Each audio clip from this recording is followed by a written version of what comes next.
Olá, pessoal do sétimo ano, tudo bem? Hoje a gente vai falar sobre o capítulo 9, tranquilo? Hoje a gente vai dar início e vamos estar terminando todo o capítulo 9, que fala sobre a regionalização brasileira, ok? Pessoal, vou tentar explicar a vocês e as dúvidas, assim que forem surgindo, podem estar fazendo as perguntas, tranquilo? Eu estarei aqui para poder tentar tirar todas essas dúvidas, tranquilo? Vamos lá dar início. Pessoal, aqui, dando a introdução, eu botei esse pequeno texto, ele fala o seguinte: o território do Brasil ele já passou por diversas divisões regionais, certo? A gente vai ver isso ao longo dessa videoaula e do estudo dessa unidade do capítulo 9, essas divisões, tranquilo? A primeira, pessoal, ela foi proposta, a primeira proposta de regionalização foi realizada em 1913, e depois dela, outras propostas surgiram, tentando adaptar a divisão regional às características econômicas, culturais, físicas e sociais dos estados. Ou seja, os estados eles eram divididos dessa forma: economicamente, culturalmente, fisicamente e social, certo? Em razão das alterações da Constituição de 1988, o órgão responsável pela divisão regional do Brasil é o Instituto Brasileiro de Geografia e Estatística, ou conhecido por a maior parte da população pela sigla de IBGE. Pessoal, aqui eu tenho alguns mapas de como era a divisão do Brasil, certo? Esse primeiro mapa era a divisão do Brasil em 1913, foi a primeira divisão, certo? Depois a gente vai começar a estudar eles a partir dessa daqui, pessoal. Foi a partir de 1940, 1939, 1940, já na era Vargas, tá certo? E aqui seria a nossa regionalização atual, certo? A nossa divisão atual. Vários Brasis dentro do Brasil. Pessoal, se a gente parar para pensar, o Brasil ele é o quinto maior país do mundo. Ele só fica atrás da Rússia, China, Estados Unidos e Canadá, certo? Então, ele tem um vasto território. A gente tem, quando se diz vários Brasis dentro do Brasil, quer dizer o seguinte: nós temos várias culturas, nós temos várias economias dentro de um único país, certo? Como aqui eu havia dito, o Brasil ele é a quinta maior nação do mundo, certo? É um país com grandes proporções continentais. Por todos os seus mais de 8,5 milhões de quilômetros quadrados, pessoal, esparraram-se diversas culturas, diversos povos, diversos lugares e lugares incríveis a serem conhecidos. As diferenças regionais do Brasil são tantas que não é exagero dizer que existem vários Brasis em um só. Ao exemplo, pessoal, da França, a França é mais ou menos do tamanho da Bahia. Ou seja, imagina um país ser simplesmente do tamanho do estado. Somente na Bahia, a gente só falando na linguagem popular, nós já temos diversos sotaques. Por exemplo, o pessoal do Recôncavo Baiano, eles têm um sotaque diferente do nosso sotaque aqui na nossa região. Tranquilo? Do Oiapoque ao Chuí, pessoal, ou seja, entre o ponto mais extremo ao norte e o ponto mais extremo ao sul, existe um vasto leque de climas, biomas e diversidades geográficas. A gente vê no Brasil, nós temos florestas, nós temos a nossa região de Caatinga, nós temos Cerrado no centro-oeste, nós temos uma região como os Pampas ali pelo lado do sul, já chegando na Argentina, tranquilo? Então, nós temos diversos climas, diversos biomas, uma grande diversidade geográfica. O Brasil, pessoal, é o terceiro país com mais fronteiras terrestres do mundo. Ele só fica atrás da Rússia e da China, certo?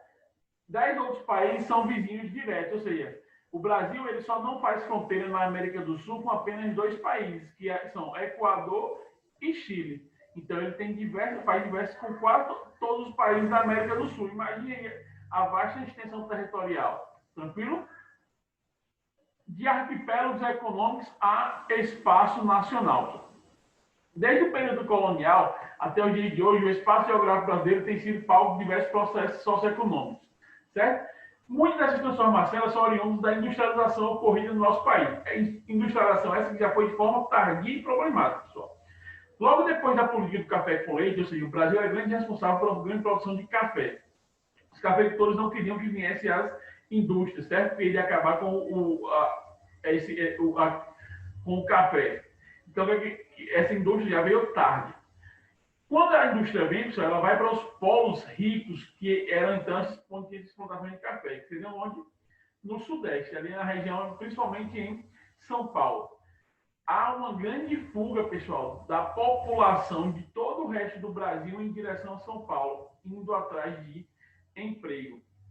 O Brasil, então, daí ele recebe o nome de quê? Vários arquipélagos econômicos. Ou seja, a economia, pessoal, circulava em alguns lugares, os chamados arquipélagos da economia. Enquanto a grande parte da população do Nordeste passava fome, a economia estava girando lá para aquela região do Sudeste, principalmente no foco ali de São Paulo. O Brasil ele se consolida como um país urbano e industrial, certo? Passando a ter relações de trabalho tipicamente capitalistas, ainda que se mantenha permeado, né, por rugosidades e características oriundas do seu longo passado agrário e exportador. Como eu havia dito, na época da política do café com leite, onde São Paulo era o maior produtor de café e Minas Gerais é o maior produtor de leite do país.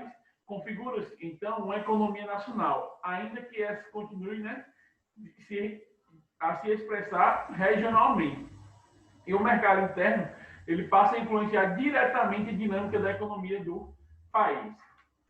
A criação do IBGE, pessoal, que é o Instituto Brasileiro de Geografia e Estatística, certo? Ele foi criado na Era Vargas, em 1938, para ser exato. Houve divisões político-administrativas, ou seja, o Brasil é dividido político-administrativamente. Há um processo de industrialização e integração econômica e territorial. Como eu havia dito, o Brasil é um grande produtor de café e, por isso, os cafeicultores, que eram os detentores de dinheiro da época, não queriam que o Brasil se industrializasse. Teve uma industrialização já tardia. Ele foi considerado um país de arquipélagos por conta dessas indústrias, os focos financeiros estarem em alguns lugares especificadamente. Tranquilo? E as grandes diferenças entre as diversas áreas do país. Ou seja, eu tenho um sul muito rico e um norte muito pobre. A gente tem uma diferença muito grande de um PIB per capita entre as próprias regiões aqui dentro do Brasil. Certo? A primeira divisão regional do Brasil, pessoal. Como eu havia dito, a primeira divisão foi em 1913. Porém, especialistas, alguns estudiosos, eles só consideram essa divisão a partir de 1940, entre 39 e 40, já na Era Vargas, certo? Com a criação do IBGE. O IBGE elabora uma nova proposta de divisão para o país, que além desses aspectos físicos, pessoal, ele leva em consideração alguns aspectos também socioeconômicos. São criadas, então, 5 regiões, certo? Aí, essas regiões, pessoal, são elas. Eu tenho a região norte, tenho a região leste, a região centro, a região nordeste e a região sul. A norte era composta por Amazonas, Pará, Maranhão, Piauí e o território do Acre. Tranquilo?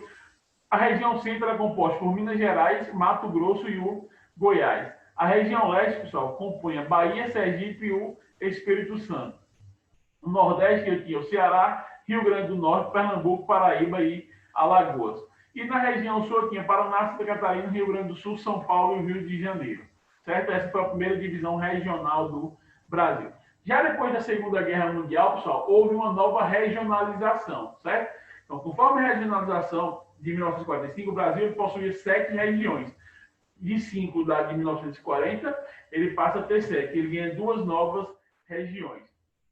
Eu tenho a região Nordeste Ocidental e a Nordeste Oriental, certo? Se dividem do antigo Nordeste.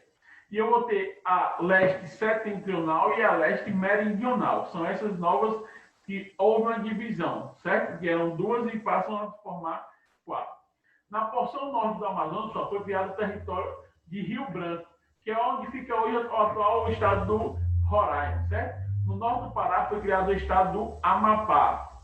E o Mato Grosso ele perde sua porção ao noroeste, que era batizado como um território de Guaporé. E outra ao sul, chamado território de Ponta Porã, certo? No sul, pessoal, Paraná e Santa Catarina eles foram cortados a oeste e o território de Iguaçu foi criado. E a divisão regional de 1969, pessoal. Em 1969, há uma nova divisão regional e o Brasil ganha um desenho regional atual, nasce, então, o Sudeste, formado por São Paulo e Rio de Janeiro, que antigamente pertenciam ao Sul, e passam a compor com quem? Minas Gerais e Espírito Santo. O Nordeste também recebe a nossa Bahia e o estado do Sergipe. Ou seja, todo o território de Goiás, ele ainda não é dividido, ele pertencia ao Centro-Oeste, certo? O Mato Grosso foi dividido alguns anos depois, dando origem ao estado do Mato Grosso do Sul. E o mais novo estado que nós temos, que foi uma partilha que antes pertencia ao estado do Goiás, é o Tocantins, pessoal. É o mais novo estado brasileiro, certo? Uma nova visão para a divisão regional brasileira. Pessoal, com as mudanças da Constituição de 88, ficou definida a divisão brasileira que permanece até os dias atuais. O estado de Tocantins ele foi criado a partir da divisão do Goiás, como havia dito aqui no slide passado, certo? E ele foi incorporado à região norte, ou seja, ele sai do Goiás, que fica no centro-oeste, e passa a se integrar à região norte, certo? Roraima, Amapá, Rondônia tornam-se estados autônomos. Fernando de Noronha deixa de ser um federal e ele é incorporado aonde? Ao estado do Pernambuco. Políticas públicas de planejamento regional, pessoal. O que é isso? O planejamento regional, ele consiste numa ação estatal como pressuposto para a diferenciação de áreas regionais. Como assim? Como é que eu vou dividir o Brasil? Vou dividir por renda, por dinheiro, vou dividir por clima, vou dividir por cultura, certo? No interior de um mesmo território, só, cujo objetivo é equalizar condições socioeconômicas e interregionais. Isso é importante, só, e muito, porque onde eu tenho um pequeno investimento é onde o governo deve mais investir, pessoal, para que essas regiões tornem-se iguais, ou pelo menos tentem ficar iguais, principalmente economicamente, para que não tenha grandes investimentos em uma região e outras regiões com poucos investimentos. É o que acontece muito no Brasil, pessoal. As políticas públicas elas não acontecem de forma igualitária. A gente vê regiões muito ricas e outras regiões muito pobres, certo? As políticas de desenvolvimento regional devem se orientar a partir de duas proporções fundamentais: o aprimoramento da base produtiva e a especificidade de ações a serem empreendidas, considerando o grau de heterogeneidade e microrregional. O fundamento da melhoria da base produtiva, pessoal, visa o crescimento e a diversificação da oferta de produtos no nível de competitividade e geração de emprego e renda.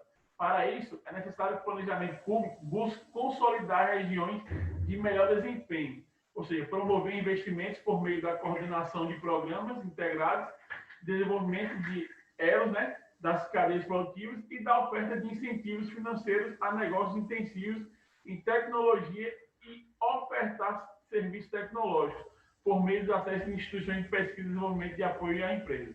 A gente tem hoje, por exemplo, na região da Amazonas, um grande polo de indústria, pessoal. Algumas montadoras, elas estão saindo da região ali do Sudeste, que é a parte mais rica do nosso país, certo? E indo para a região Norte. Por quê? Lá tem mão de obra barata, tem terras fáceis de serem construídas, certo? E é uma região que está crescendo muito no Brasil. Tranquilo? Pessoal, espero que vocês tenham compreendido o conteúdo aí. Eu vou deixar as atividades aqui para vocês e espero que vocês possam fazer para a gente estar corrigindo na próxima aula. Tranquilo? Um grande abraço aí e até a próxima, se Deus quiser. Fiquem com Deus. Tchau, tchau.